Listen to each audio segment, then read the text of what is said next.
गौतम की बुद्धत्व प्राप्ति। कपिलवस्तु के शाक्यवंशीय राजा शुद्धोदन और महिषी महामाया के पुत्र सिद्धार्थ गौतम संस्कृत व हिंदी सिद्धार्थ गौतम झर 563 पू 487 पू का जन्म वैशाख पूर्णिमा के दिन लुम्बिनी के उपवन में स्थित एक साल वृक्ष के नीचे हुआ था, जब उनकी माता अपने माता पिता से मिलने अपने मायके देवदह जा रही था। पुत्र जन्म के तत्काल बाद महामाया वापस कपिलवस्तु लौट आई थी।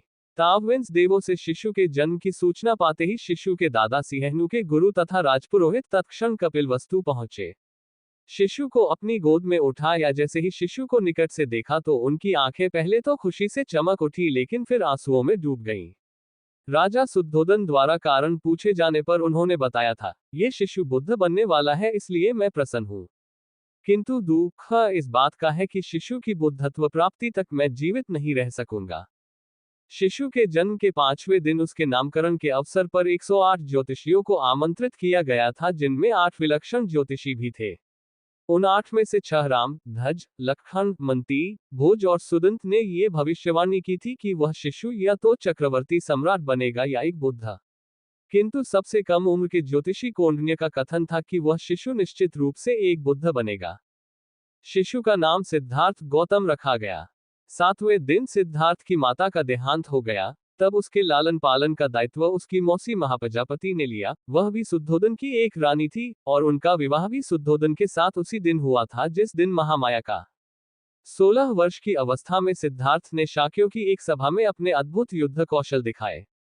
सारभलगा जातक के अनुसार तो उन्होंने एक ऐसे धनुष को उठा अपने कर्तव्य दिखाए थे जिसे 1000 आदमी मिलकर भी नहीं उठा सकते थे।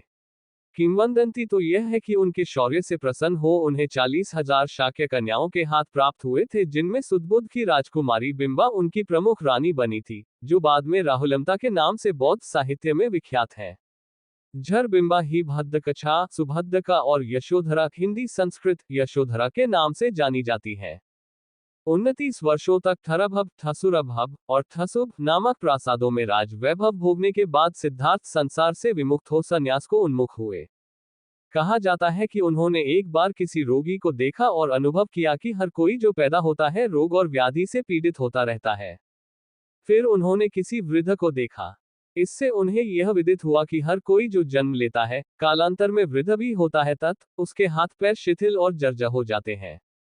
फिर जब उन्होंने एक मृत को देखा तो ये ज्ञान पाया कि हर कोई जो जन्म लेता है एक दिन मृत हो अपने संसार और नश्वर शरीर को भी छोड़ जाता है, तब सारे सुख सुविधाओं और वैभव की वस्तुएं निरर्थक हो जाती है।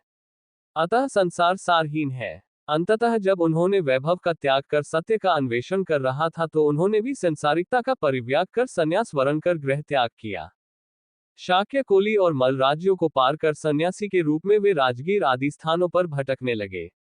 इसी क्रम में उन्होंने अकार ककाम और उद्धक रामपुत्त को अपना गुरु बनाया, किंतु उनके दर्शन व विचार से वे संतुष्ट नहीं हुए।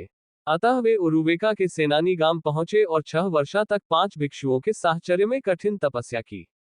कठिन चरम तप 2 मार्ग की अनुभुक्तता जान पुनः वे साधारण भोजन ग्रहण करने को प्रेरित हुए, जिससे खिन्हो उनके 5 भिक्षु मित्र खिन्हो उनका साथ छोड़ सारनाथ के इसिपत मिगदात को प्रस्थान कर गए। सिद्धार्थ की साधारण भोजन ग्रहण करने की इच्छा सुजाता नाम की एक कन्या ने सोने की कटोरी में खीर अर्पित कर पूरी की। वह दिन वैशाख पूर्णिमा का था। गौतम ने निर्यजरा नदी में स्नान कर खीर खाए और फिर कटोरी नदी में ही छोड़ दी, जो डूबती हुई नागराज काल के निवास स्थान पर जा पहुंची थी।